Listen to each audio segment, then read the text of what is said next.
டெல்லி அணியின் காவி திட்டம் தமிழ்நாட்டில் ஒருபோதும் பலிக்காது என்று முதலமைச்சர் மு.க.ஸ்டாலின் கூறியிருக்கிறார்.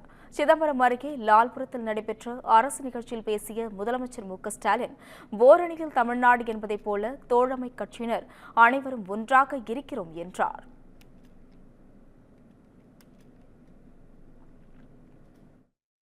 மார்க்சிய சிந்தனை கொண்டிருக்கக்கூடிய பொது உடைமை இயக்கத்துடைய தலைவர்கள், காந்திய வழியில் வந்திருக்கக்கூடிய தேசிய இயக்கத்துடைய தலைவர்கள், அம்பேத்கர் இயக்க தலைவர்கள் எல்லோரும் ஒற்றுமையா இருக்கும். இதுதான் ஓரணிகள் தமிழ்நாடு. அதைத்தான் திருமாவளவன் இங்கே பெருமையோடு குறிப்பிட்டு சொன்னார். நானும் அதை வழிமொழிகிறேன், உறுதியோடு சொல்கிறேன். தமிழ்நாடு இப்படி ஓரணியில் இருக்கிறப்போ எந்த டெல்லி அணியோடு காவி திட்டமும் இங்கே பலிக்காது.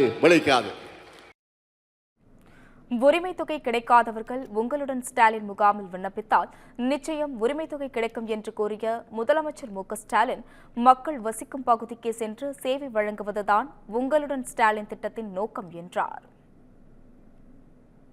1000 ரூபாய் உரிமை தொகை கிடைக்காதவங்க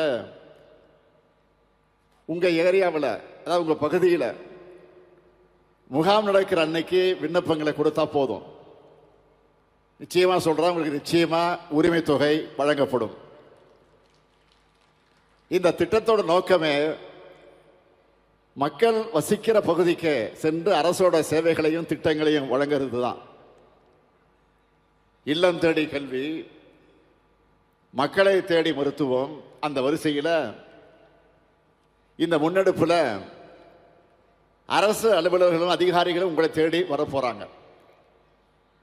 இந்த முகாம்கள் நடக்கிற இடங்கள்ல மருத்துவ முகாம்களும் சேர்த்து நடைபெறும். இப்படி மக்களான உங்களோட தேவையை அறிந்து தீர்த்து வைக்கிறது தான் நம்முடைய திராவிட மாடல் அரசு.